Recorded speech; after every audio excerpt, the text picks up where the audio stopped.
Do you remember those African-American lunches only your black grandparents knew? They fed families with care, thrift, and pride, made from whatever was on hand. What stories disappeared when meals like that faded from the table?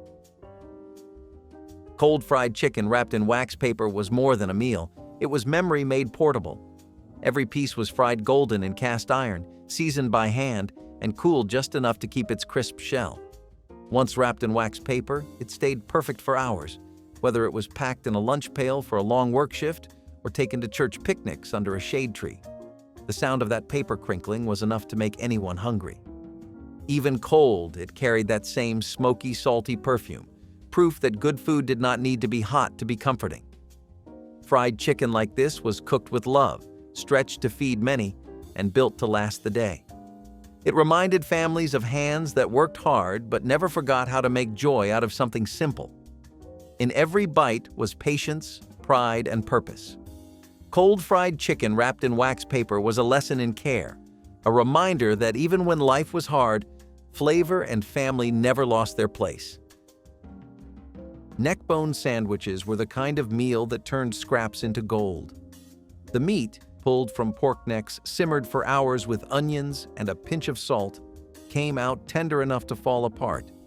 It was layered between slices of white bread, brushed with mustard, and eaten slow to catch every drop of juice. It was the kind of lunch you worked for and savored twice. In kitchens that stretched every dollar, neck bones were more than food. They were a ritual of survival and pride. Grandparents remembered the smell of it filling small houses, mingling with laughter and talk. The sandwich was humble, but it fed the soul as much as the body. It spoke of people who knew how to make plenty from little, turning patience into richness. Neckbone sandwiches were history between two slices of bread, soft, strong, and unforgettable. Collard green sandwiches were the definition of thrift turned into comfort. Cooked low with fatback or smoked turkey, the greens soaked up flavor until every leaf was silky and seasoned deep. When money ran low or bread was scarce, those greens found their way between leftover biscuits or cornbread slices. Steam rose as you bit in, a mix of salt, spice, and love. It was not fancy, but it was filling and full of meaning. Families who could not afford meat still tasted richness in every bite. The juice, called Potlikker, dripped down fingers and onto plates, too precious to waste. Every mouthful carried generations of resourcefulness, the quiet art of making do and making good. Collard green sandwiches were not about excess. They were about endurance, flavor born from necessity, and the memory of hands that turned hunger into something worth remembering. Some added a slice of onion or a smear of hot sauce, making every sandwich their own. Others packed them for fieldwork, the warmth holding steady long after morning. The smell alone spoke of family kitchens where stories simmered as slow as the greens themselves. Collard green sandwiches were proof that love, not wealth, made a meal worth having. Potted meat and crackers were the kind of lunch that kept you moving when times were lean. A small tin held a salty, spreadable mixture that could be stretched across stacks of crackers or slices of bread. It was cheap, easy to carry, and filled more bellies than it had any right to. In lunch pails and brown paper bags, it was a steady companion to long days at the mill, in the fields, or on the road. Kids learned to love its sharp, smoky taste, mixed with mustard or relish when there was something extra to spare. It was not fancy, but it was faithful. In every bite was a story of making something from nearly nothing, of dignity and survival. Potted meat and crackers proved that lunch did not need luxury to carry pride. It only needed a little salt, a little grit, and a lot of heart. Some mixed it with chopped onions to make it stretch. Others used it to fill sandwiches that stayed soft until noon. The metallic pop of the tin opening was as familiar as the sound of morning rain, a promise that there would be food that day. It was humble, yes, but it never failed to do its job. Potted meat and crackers were lunch at its simplest and most sincere. Fish fry leftovers were Friday night turned into Monday's comfort. Cold whiting or catfish, fried crisp in cornmeal and left to rest overnight, made the best sandwiches come morning. Layered between soft white bread with a drizzle of hot sauce, they carried all the flavor of the weekend into the work week. Families who gathered for fish fries on porches and backyards kept the leftovers for lunch, wrapping them in paper and storing them in ice boxes. The crunch softened, the spice deepened, and the fish took on that perfect next-day flavor, cool, peppery, and familiar. It was food that carried laughter, gospel music, and stories from one day into the next. For those who worked long hours, those sandwiches were reminders of joy waiting back home. Fish fry leftovers were more than just lunch. They were yesterday's celebration turned into today's strength. They reminded everyone that food was meant to bring people together, even after the crowd had gone. The bones of the meal held memories: neighbors talking, oil popping, children laughing over lemonade. Cold fish and soft bread became the taste of belonging, a comfort that lingered long after the last bite. Cornbread and buttermilk in a bowl was one of the purest meals ever made. A leftover square of cornbread was crumbled into a bowl and covered with cold buttermilk until it soaked through. Eaten with a spoon, it was both breakfast and lunch for many, a cool meal on a hot afternoon or a quick one before a long day's work. It was simple food, but it filled you up and refreshed your spirit. The tang of buttermilk mixed with the sweetness of cornmeal, creating a balance that never needed fixing.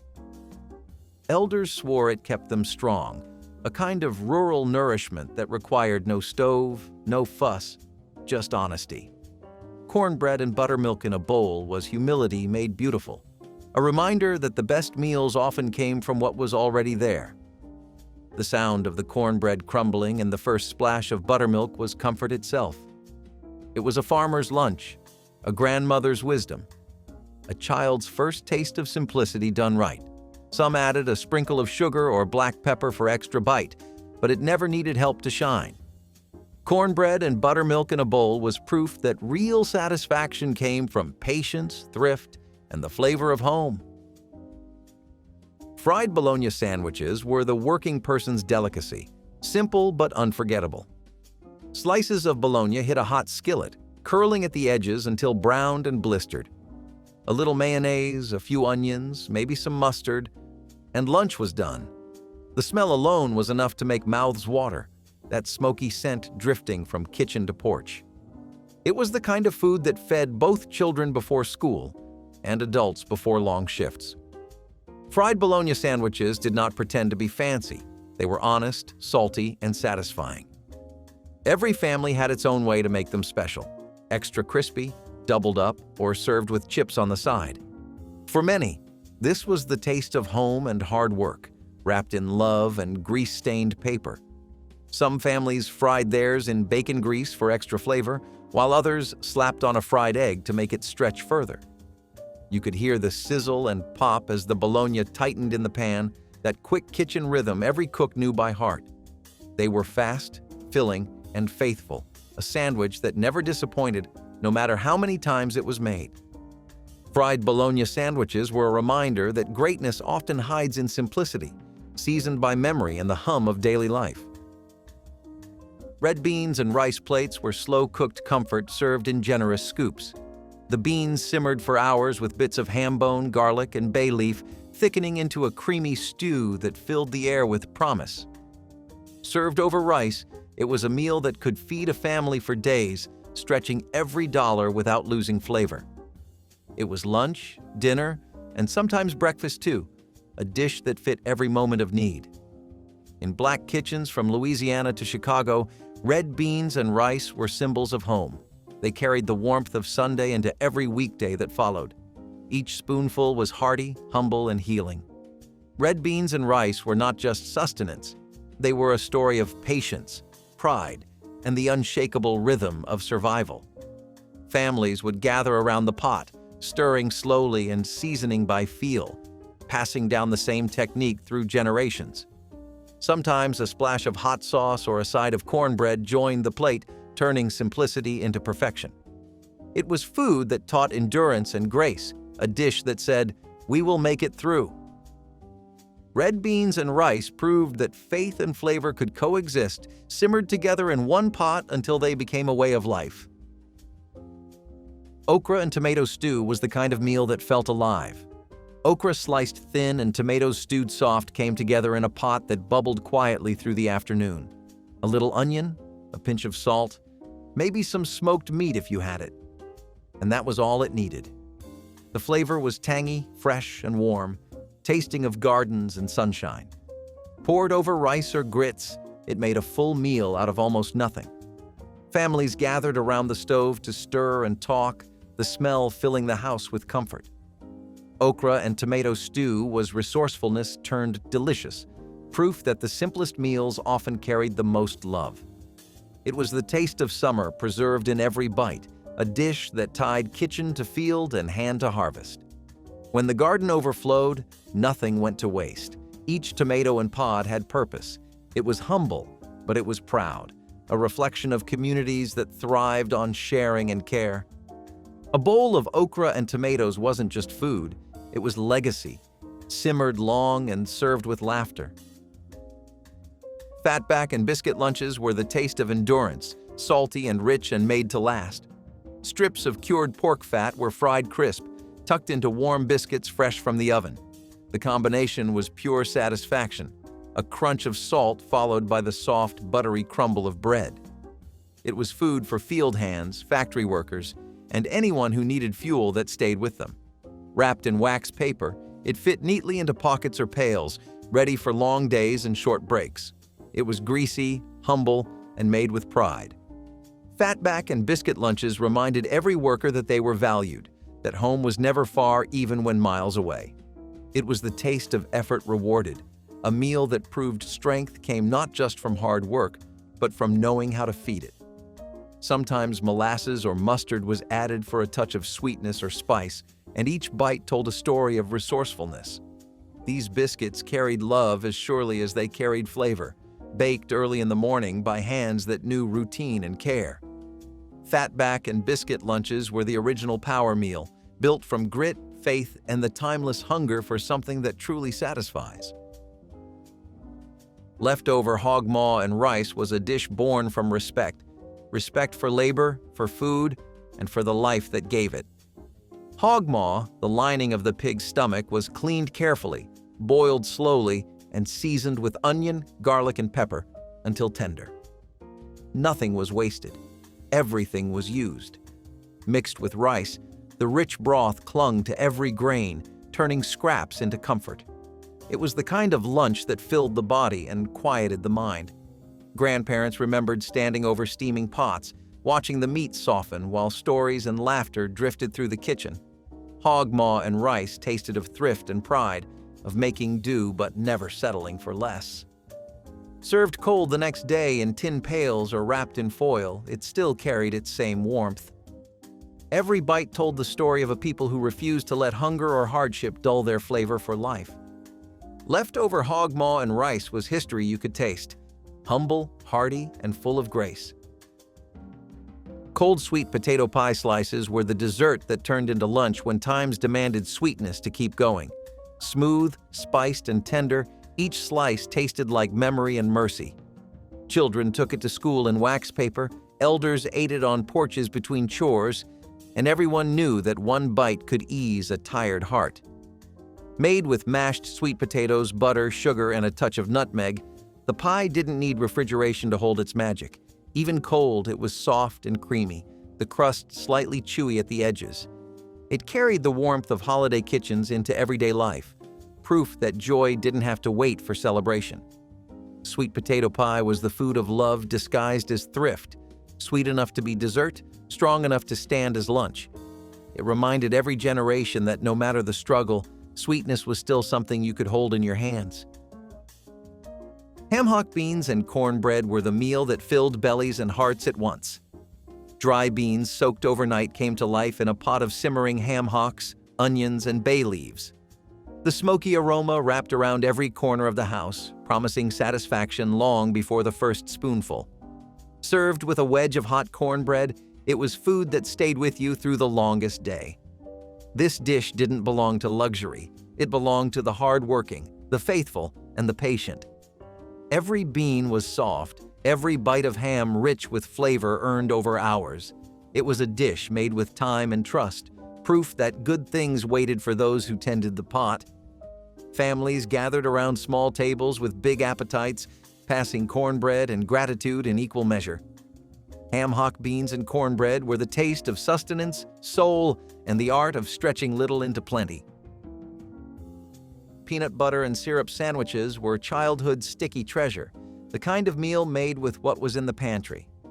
A spoonful of peanut butter, thick and nutty, spread across white bread before a drizzle of syrup turned it into magic. Pressed together, it stuck to the roof of your mouth and your heart. It was sweet, simple, and quick, a lunch for busy mothers and hungry kids before packaged snacks ever existed. Every bite was comfort, sugar and salt dancing together. It was cheap, but it felt rich, messy, but it felt right. Some added bananas, others dusted it with sugar, but the essence stayed the same.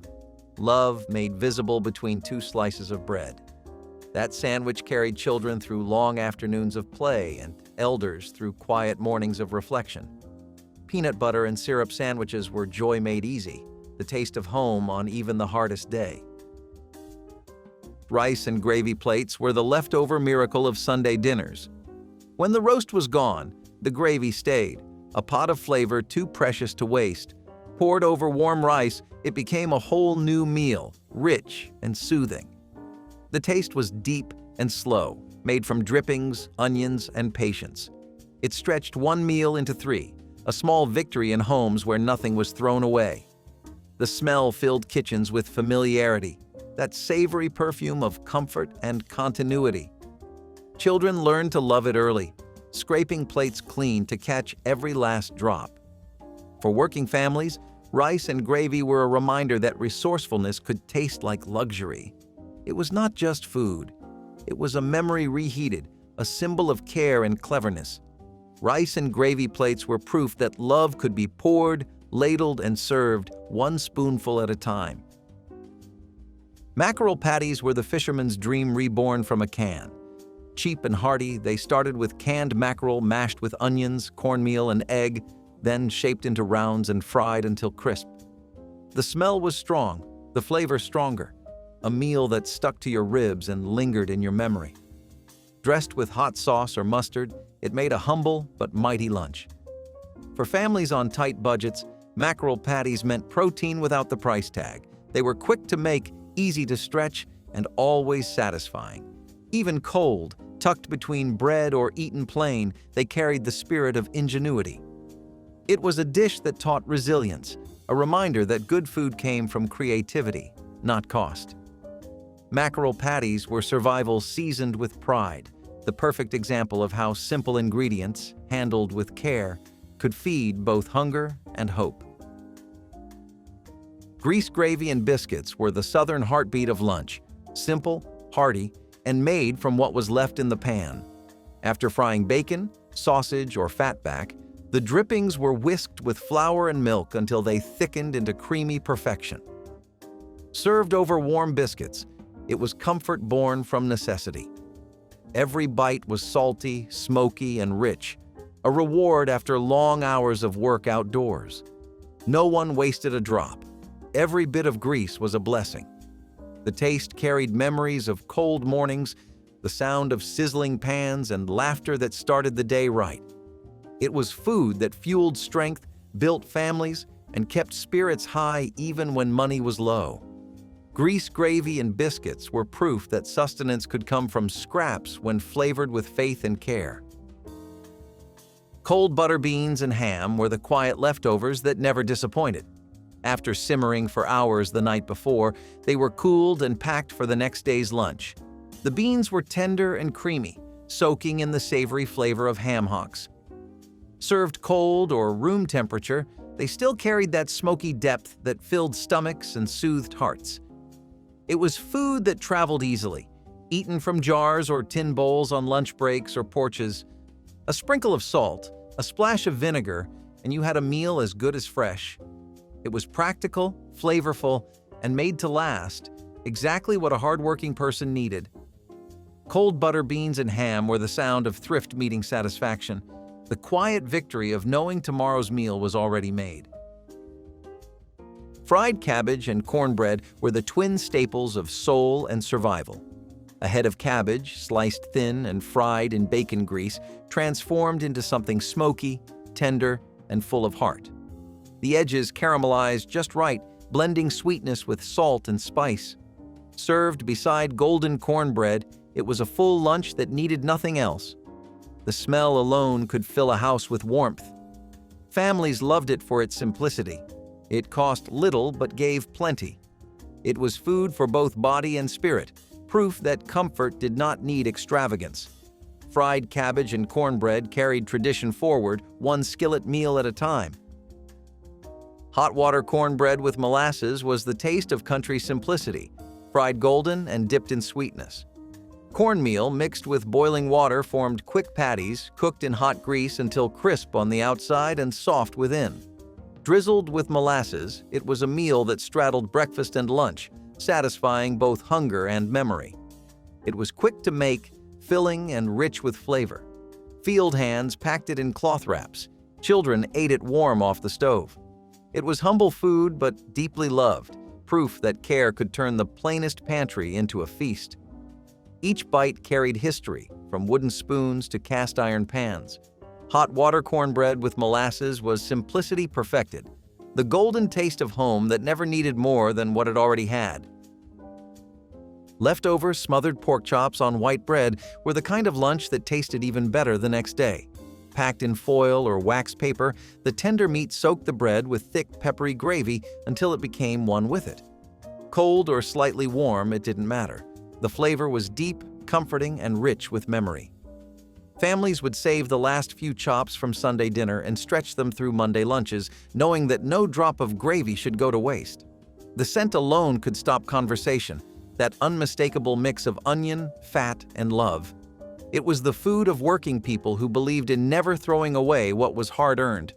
Sometimes a slice of tomato or a drizzle of hot sauce joined in, turning a simple sandwich into something close to divine. It wasn't fancy, but it was soulful. A reminder that leftovers weren't just what remained, they were what endured. Leftover smothered pork chops on white bread carried the wisdom of generations who knew that comfort could travel anywhere, even between two slices. Boiled peanuts in paper bags were the taste of the South on slow afternoons, salty and tender, a lunch that filled the time as much as the stomach. Green peanuts simmered for hours in salty water until their shells softened and their centers turned creamy, almost buttery. Sold by roadside vendors or cooked in big pots on porches, they were eaten warm, the shells split with teeth, the nuts sucked free with a sigh of satisfaction. For many, they were lunch, snack, and pastime rolled into one. The salt clung to fingertips, the steam carried the scent of soil and rain, and every handful was a connection to home. Workers carried them in brown paper bags, peeling them between jobs or on long drives. They were humble but honest, a food that didn't need to pretend to be more than it was. Boiled peanuts were simplicity done right, proof that the best meals sometimes came from nothing more than time, water, and patience. Salmon croquettes and rice were a weekday staple that stretched one can into a feast. The salmon was mixed with onions, eggs, and cornmeal, shaped into patties, and fried until golden and crisp at the edges. The outside crunched, the inside stayed soft, rich, and savory. Served over a scoop of hot rice and drizzled with hot sauce, it became a dish that felt special, no matter how often it appeared. It was a cook's answer to tight budgets and big appetites. The scent filled kitchens with comfort, the sizzling sound in the pan like a promise of something good coming soon. Grandmothers made them on Fridays, mothers packed them in lunch boxes, and everyone knew they were good cold too. It was food with rhythm, steady, reliable, and full of flavor. Salmon croquettes and rice were more than just a meal. They were proof that care, creativity, and a can of fish could make magic on any table.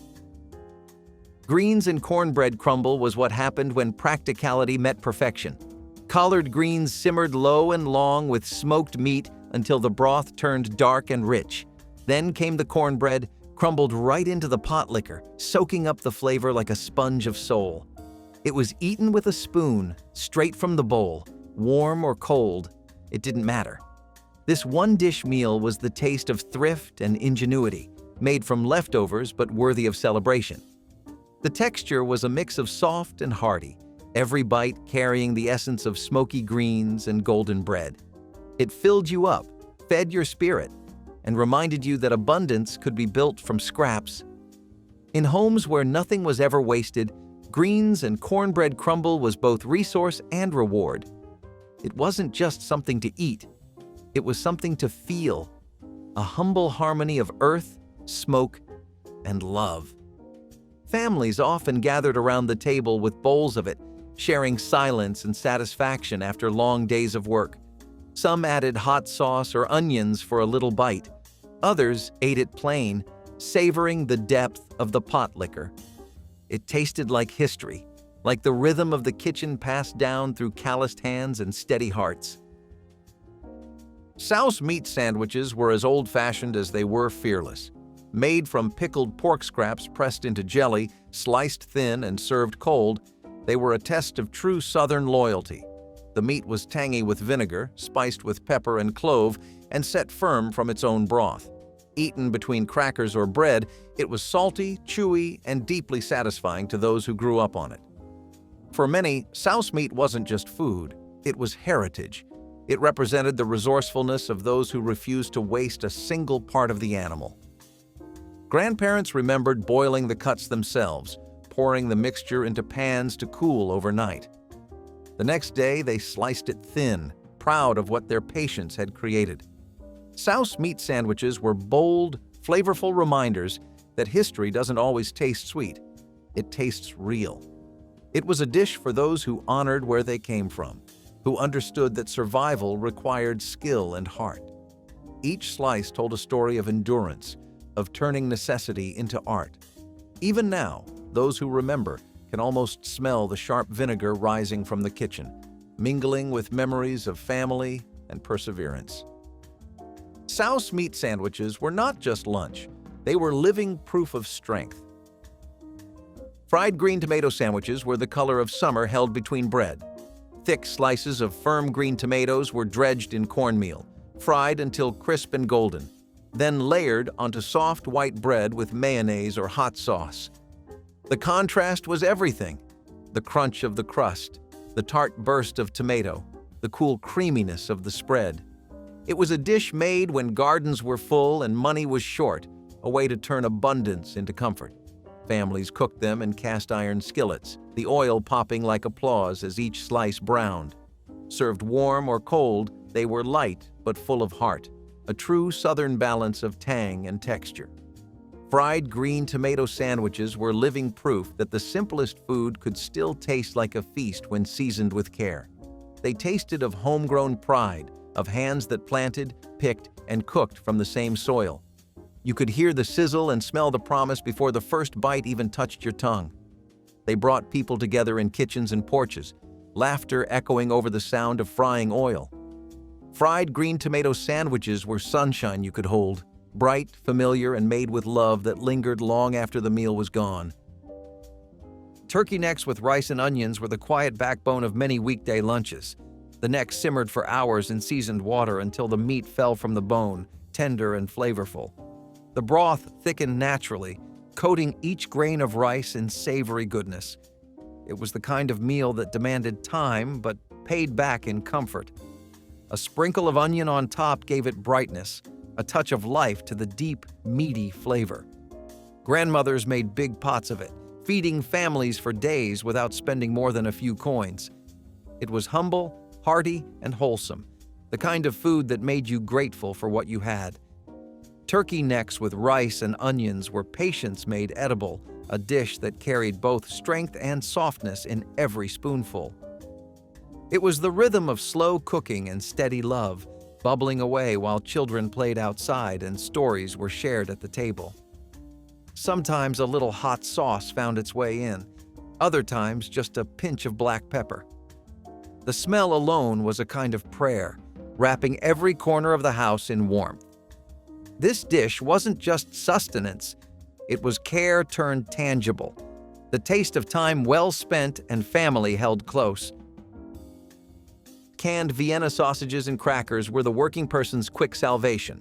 Tiny pink sausages, slick with brine, were popped from tins and eaten with saltine crackers straight from the sleeve. They were portable, cheap, and oddly satisfying, with a flavor that felt like nostalgia and necessity rolled together. Lunchboxes and glove compartments alike held cans of Vienna sausages, ready for when hunger came knocking. Some added hot sauce or mustard, others just kept it plain. It was the kind of meal that didn't need heating or ceremony, just an appetite and a bit of gratitude. In every bite was the taste of practicality, of getting by with what was there. Vienna sausages and crackers were proof that dignity could live in simplicity even when times were hard. They fit perfectly into the lives of those who had no time to waste, who measured meals not in courses but in endurance. The snap of the tin lid breaking open was a familiar sound, a small relief in a long day. You could taste the effort, the resilience, and the quiet pride in making something so humble matter. Vienna sausages were more than a meal. They were the taste of perseverance served one bite at a time. Cabbage and smoked sausage skillet was the meal that stretched to feed anyone who showed up hungry.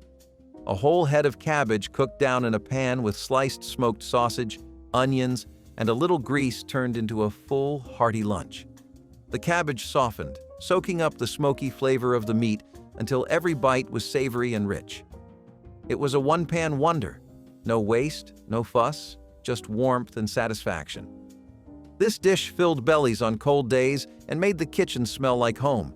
It was food that welcomed people in, proof that generosity wasn't measured in wealth but in how far a meal could go. Cabbage and smoked sausage skillet was the definition of community cooking. Simple, soulful, and meant to be shared. The sizzle of sausage hitting the pan was the start of something comforting, a sound that said dinner would be all right. The meal carried laughter, conversation, and the kind of fullness that money could not buy. Even reheated, it was as good as new. Better, maybe, because the flavors grew deeper overnight. It was food that told the truth about love. Stretch what you have, share what you can, and feed whoever comes through the door. Leftover black-eyed peas and cornbread carried the spirit of hope into every lunchbox. Traditionally eaten on New Year's Day for luck, the leftovers became weekday meals that reminded everyone that better days were coming. The peas, cooked soft with bits of pork, mixed beautifully with crumbled cornbread, soaking up their rich, smoky flavor. Cold or warm, it was the taste of comfort and continuity, proof that nothing went to waste. The dish carried symbolism as deep as its flavor: prosperity, patience, and perseverance. For families who lived by faith in food, black-eyed peas were never just beans. They were wishes you could eat, traditions you could hold. Leftover black-eyed peas and cornbread were the living memory of resilience, a quiet celebration of survival served in every spoonful. The texture of soft peas and grainy bread felt like history retold through taste, one humble meal at a time. Even when times were tight, there was pride in having enough to save for later. This was food that remembered where it came from, food that kept hope alive without needing to say a word. Each bite was a blessing, a reminder that no matter how small the meal, gratitude made it grand. Pokeweed greens offered one of the first fresh tastes of spring for people living with few supplies after a long winter. Young pokeweed shoots emerged early and plentifully, but they carried natural toxins that required careful boiling in several changes of water. Enslaved cooks, drawing on African knowledge of wild plants, mastered this technique to create a tender, spinach-like dish that supplied vital vitamins when gardens were only beginning to grow. Seasoned with a bit of salt pork or a sprinkle of wild herbs, poke greens became a welcome sign of the changing season. Long after emancipation, poke salad festivals in Appalachia and the Deep South celebrated this once humble plant, turning a survival ingredient into a community tradition. The careful preparation taught by generations of African American cooks is still followed today, preserving both safety and flavor.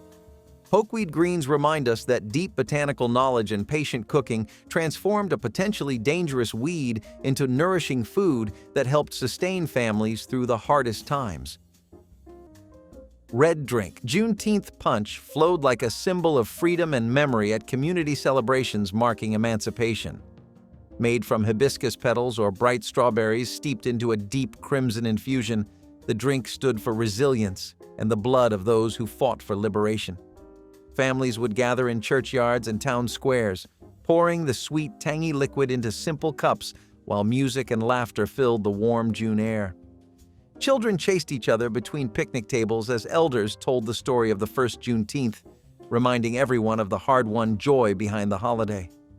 The punch often carried a gentle spice from cloves or ginger, offering a flavor both refreshing and layered, much like the history it honored. Preparing the drink was as important as drinking it, with women and men alike contributing fruit, sugar, and labor to the cause. Though some communities still keep the tradition alive, many younger generations have never tasted the vibrant red drink that once defined a day of remembrance and celebration. Mustard greens with salt pork were the kind of dish that spoke to both thrift and tradition. Collard greens were loved, but when money was tight, mustard greens filled the pot just as well, with a sharper bite and a quicker cook. My grandmother simmered them slowly with scraps of salt pork, the fat melting into the broth until every leaf carried flavor. The kitchen smelled earthy, smoky, and strong, reminding everyone that even the humblest greens could feel like a feast when seasoned with care. She always said the broth, what some called potlikker, was the best part, soaking it up with cornbread to make sure not a drop was wasted. It was a dish that brought families together around the table, passing bowls and breaking bread even when meat was scarce.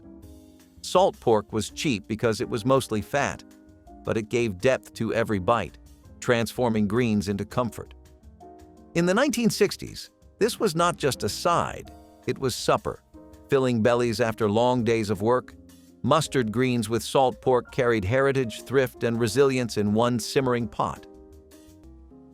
Smoked catfish tails reveal the skill and resourcefulness that defined survival cooking on plantations near rivers and coastal waters. After commercial fishermen or estate kitchens took the prime fillets, the bony tails and smaller pieces were often left behind. Enslaved cooks cleaned these scraps carefully, rubbed them with salt or local spices, and smoked them over slow hickory fires. The result was a flavorful preserved fish that kept for days and could be stirred into stews, crumbled over grains, or eaten on its own with cornbread. Smoking techniques reflected West African traditions carried across the Atlantic, where preserving fish with wood smoke had long been a way to ensure protein during lean seasons. In later years, African American fish camps and southern smokehouses continued this method, turning a food of necessity into a celebrated regional specialty. Modern smoked catfish dishes found in Mississippi and Louisiana restaurants still trace their flavor back to these early practices of careful preservation and culinary creativity born from scarcity. Black walnut pound cake carried the wild woods straight into the holiday kitchen with a perfume unlike any other. Foragers collected the hard-shelled nuts each autumn, cracking them carefully to release the dark, robust kernels inside. The cake batter, rich with butter and eggs, absorbed the strong, earthy flavor of the walnuts, baking into a loaf dense enough to slice thin and savor slowly. Served at Christmas or family reunions, the cake announced both celebration and the success of gathering nature's bounty. Children helped shell the nuts, their hands stained brown from the husks, a seasonal badge of honor. Neighbors traded slices wrapped in wax paper as gifts, spreading cheer through the community. Today, imported walnuts and commercial cakes have replaced the ritual, but the memory of that deep, almost smoky taste lingers for those who once enjoyed a slice with coffee while snow fell outside and the house smelled of spice and toasting nuts. Shepherd's pie with mashed sweet potatoes was a clever twist on an old classic that fit the budget of Black families in the 1960s. Instead of pricey white potatoes, sweet potatoes from the garden were boiled, mashed, and spread on top of a filling made from scraps of meat and vegetables. My grandmother would use whatever was left, bits of beef, chicken, or even pork, chopped small and cooked with onions, carrots, or peas until it formed a savory base. The sweet potato topping baked into a golden layer that balanced the salty meat with a touch of natural sweetness. It was hearty enough to fill everyone, but cheap enough to make even during lean weeks. Sweet potatoes were plentiful in many southern gardens, and they stretched farther than most vegetables because they were filling and rich in flavor. Shepherd's pie with mashed sweet potatoes was more than just food. It was a statement of ingenuity. Families made do with what they had and still put something warm and comforting on the table. That golden crust represented thrift and care, carrying both survival and love in every spoonful. Chinquapin nutcakes offered small moments of sweetness, created from the rich forests of the American South. The Chinquapin, a dwarf chestnut native to the region, produced small, sweet nuts that could be eaten raw or roasted. Enslaved families collected these nuts in autumn, cracked their shells, and ground the meat into a fine meal. Mixed with a little cornmeal, honey, or molasses when available, the nut meal formed small cakes that were baked or cooked on a griddle until golden brown. These cakes carried both nutrition and a sense of celebration, providing rare treats for special gatherings. The flavor, slightly sweeter than a chestnut with a buttery finish, became a cherished memory passed down through generations. Even after emancipation, Chinquapin nuts remained a prized wild harvest in Appalachian and southern communities, though the trees have grown scarce in modern times. Chinquapin nutcakes remind us of the connection between forest abundance and human creativity, transforming a foraged ingredient into a dessert that honored both the landscape and the people who carefully tended its secrets. Collard green Potlikker soup captured the very essence of slow cooking and careful stewardship. After hours of simmering collard greens with smoked meat, the broth left in the pot was a mineral-rich elixir, treasured as much as the greens themselves. Families poured this flavorful liquid into bowls and sipped it with pieces of cornbread, believing it to restore strength and spirit after long days of work. Some added hot pepper vinegar for a lively kick, while others preferred it plain and soothing. Children learned early never to throw away the Potlikker, understanding that its nutrients were too valuable to waste. Neighbors often shared jars with the sick or elderly, turning the simple broth into a gesture of care and healing. Modern kitchens may overlook this tradition, discarding the liquid without thought, but for those who remember, the taste of Potlikker carries the memory of community generosity and the wisdom of using every drop the garden and the kitchen could provide.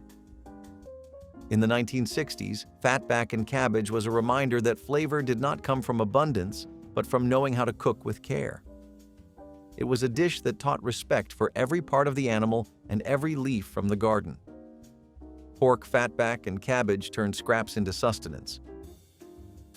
Vegetable pot pie with biscuit crust was one of the cleverest ways to turn leftovers into a comforting meal. My grandmother gathered whatever vegetables were left from the week, beans, carrots, peas, or turnips, and simmered them in a simple gravy. She poured the mixture into a dish and covered it with biscuit dough instead of pie crust, which baked into a golden, fluffy topping. The result was hearty, filling, and deeply satisfying, stretching scraps into something that felt like a Sunday supper. Each slice carried both thrift and comfort, a reminder that nothing from the kitchen was wasted. The biscuit crust gave the dish substance, making it a true dinner instead of just a side. In the 1960s, vegetable pot pie with biscuit crust was common across homes that relied on ingenuity, turning odds and ends into meals that filled plates and warmed hearts. It was survival, wrapped in comfort, food that told the story of resourceful families making the most of what they had. Watermelon rind stew reflects the creativity and endurance of people forced to survive on the edges of the plantation food system. The sweet red fruit was usually reserved for those in the owner's household, but the pale green rind, often thrown away, became a valuable ingredient for the enslaved cooks who transformed scraps into nourishment. Strips of rind were simmered slowly with onions, garden herbs, and whatever seasoning could be gathered or traded, creating a mellow broth rich in minerals and gentle sweetness. This practice traveled forward in time, inspiring the pickled watermelon rind that remains a hallmark of Southern home kitchens today. The dish is more than a recipe. It is a record of resilience, showing how African culinary knowledge turned waste into sustenance and flavor. In modern celebrations of African American foodways, watermelon rind pickles and stews continue to honor those who preserved health and dignity through skilled cooking even when denied basic freedom. Homemade crackling bread filled kitchens with the savory perfume of pork fat and toasted cornmeal. Families saved every scrap of rendered pork skin, frying it until crisp and then folding the cracklings into cornbread batter rich with buttermilk and a touch of lard.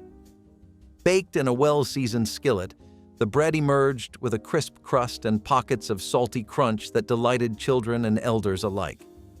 It was a dish born of necessity, ensuring nothing from the hog went to waste, but it also became a treat that people looked forward to at Sunday dinners. Neighbors often traded cracklings after a hog killing, turning the preparation into a social event that celebrated thrift and flavor. Today, store-bought cornbread mixes rarely capture the depth or texture of the old-style crackling bread, and few families still render their own pork. For those who have tasted it, the memory of that smoky, savory slice remains a reminder of community resourcefulness and the joy of making something extraordinary from humble ingredients. If these lunches brought back memories of your grandparents' kitchen, comment your favorite, like the video, and subscribe for more stories served warm.